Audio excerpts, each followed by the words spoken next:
হে সূর্য, শীতের সূর্য, হিমশীতল সুদীর্ঘ রাত তোমার প্রতীক্ষায়, আমরা থাকি যেমন প্রতীক্ষা করে থাকে কৃষ্ণচকর দিনগুলির জন্যে।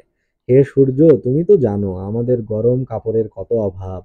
সারা রাত খড়কুটো জ্বালিয়ে এক টুকরো কাপড়ে কান ঢেকে কত কষ্টে আমরা শীত আটকাই। সকালের এক টুকরো রোদ্দুর এক টুকরো সোনার চেয়েও মনে হয় দামি।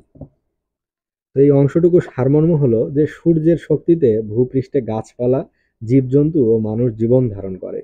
প্রচণ্ড শীতে সূর্যের একটু উত্তাপের জন্য সারা রাত অপেক্ষা করে বস্ত্রহীন, আশ্রয়হীন শীতার্ত মানুষ। সমাজের অবহেলিত ও সুবিধা বঞ্চিত সব মানুষের কাছে সূর্যের উষ্ণতা সোনার চেয়েও দামি। অর্থাৎ এই অংশটুকুর যে সারমর্ম সেটি হলো যে সূর্যের শক্তিতে কিন্তু গাছপালা, জীবজন্তু, মানুষ সবাই জীব ধারণ করে। অর্থাৎ সূর্যের কৃপায়, সূর্যের সুবিধা, সূর্যের আলো, সূর্যের তাপ গ্রহণ করে।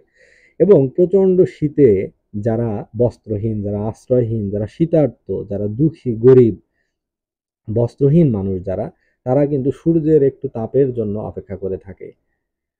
কারণ তাদের কাছে তো গরম কাপড় নেই, তাদেরকে শীত নিবারণ করার মতো উপযুক্ত বস্ত্র তাদের কাছে নাই। এজন্য সূর্যের প্রতি তাদেরকে ভরসা করতে হয়, সূর্যের প্রতি তাদের আস্থা রয়েছে। এবং সমাজের এইসব অবহেলিত সুবিধা বঞ্চিত সব মানুষের কাছে প্রচন্ড শীতের সকালে এক টুকরো রোদ্দুর যেন তাদের কাছে সোনার চেয়েও দামি। কারণ সোনা তাদের কাছে মূল্যহীন। সোনার চেয়ে তাদের প্রয়োজন সূর্যের একটু তাপ, যেখান থেকে তারা প্রচণ্ড শীত থেকে নিজেদেরকে রক্ষা করতে পারে। তো এই সারমর্মটি পড়া হলো অষ্টম শ্রেণীর বাংলা ব্যাকরণ ও নির্মিতি বই থেকে।